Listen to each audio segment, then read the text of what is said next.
Hi, Rex Urwin. I wanted to talk to you about the idea of what we're terming first and second reality is, and why it's important.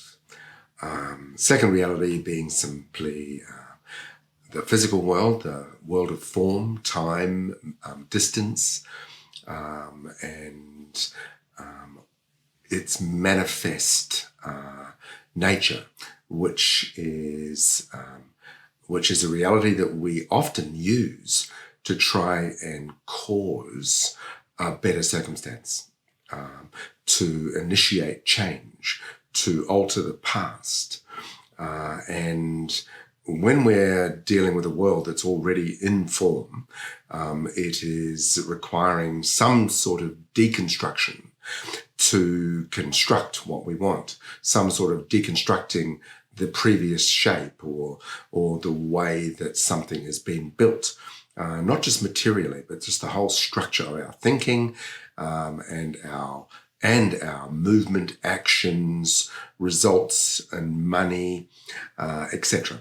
So it's a world that requires us to be patient, that takes time to change things, takes time to deconstruct them, and to wait for things to turn up, and delay simply through actions like delivery of goods or material things. And it's the physical world, and it's our very much normal world. And a lot of people believe that this is the real world.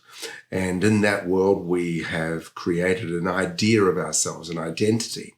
And we have titles, and we have a name, and we have a gender, and we have circumstance. We have our money, we have our achievement, varying degrees of success, and so on. So to influence those, to change those, requires us to move the physical world as such around, to change it, to move it, to dismantle it, to increase it, to restructure it. And it can be stressful and challenging.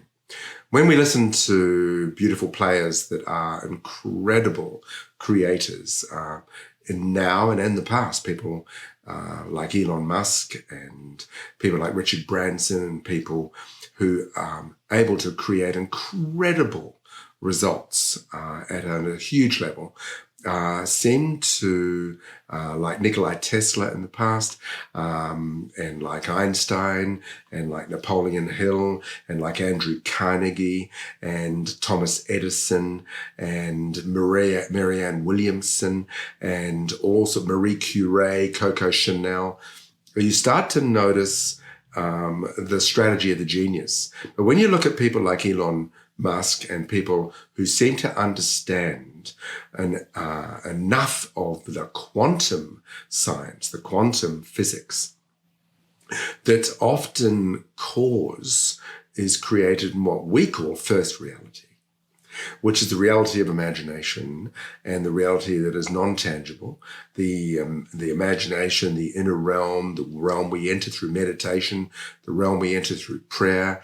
But the world of imagination doesn't require time. It doesn't require dismantling to be able to get to a perfect outcome. And it can get to the most perfect outcome in our imagination. And that's useful. Once we learn how to access first reality, and how to create from there, we are not inhibited or limited by circumstance, by structure that has already been built. We're able to be in the moment, it's perfectly in the now, and we're able to influence and put all sorts of combinations together that can't be or appear not to be able to be done in the physical second reality world, etc., etc. When we look at creators like Elon Musk and creators that are like Nikola Tesla and so on, we know that they use a lot of imagination and creativity before they turn it into form or manifest structure in the second reality. They create it, they imagine it, they dismantle it in terms of restructure, change. In their imagination, Nikola Tesla was famous for being able to create engineered structures and then check them in his imagination for wear and tear. It's quite incredible, really. And when you notice that he was able to understand and create where his first reality became as real, as tangible, as palpable as his second reality manifest world. In fact, sometimes we look and go, these guys spend more time in first reality imagining. But the twist, the little bridge, the magic that I'm alluding to here is that we can influence from first reality imagined creation into the world of form and watch the coincidence of the two realities interacting, communicating, conversing together. And I know this might appear a little abstract, might appear a little fuzzy, might appear a little sort of woohoo or a bit fluffy. And yet when we look at what we're now discovering through quantum physics and through understanding neuroscience and starting to understand that there is some truth to what imagination is focused on, starts to cause not only, well, it causes within us neurological patterns, neural pathways start to get formed, whether it's imagined or in the physical. We learn and it starts to habituate, starts to cause form. So to discover that more in the quantum science world, one would start to look at players in the quantum physics scene and look at what's being discovered or experimented on and start to understand that world if you choose. In the everyday world, it's also very applicable. In fact, that's why perhaps it's so important to understand, is that if we're able to cause our realities from the state of imagination, from what we call first reality, and the depth of it, which I'm just surface structuring now, we would be quite excited and stimulated by the thought that we can create into the second reality, into the world of form from the imagined world. And if you look at most things that are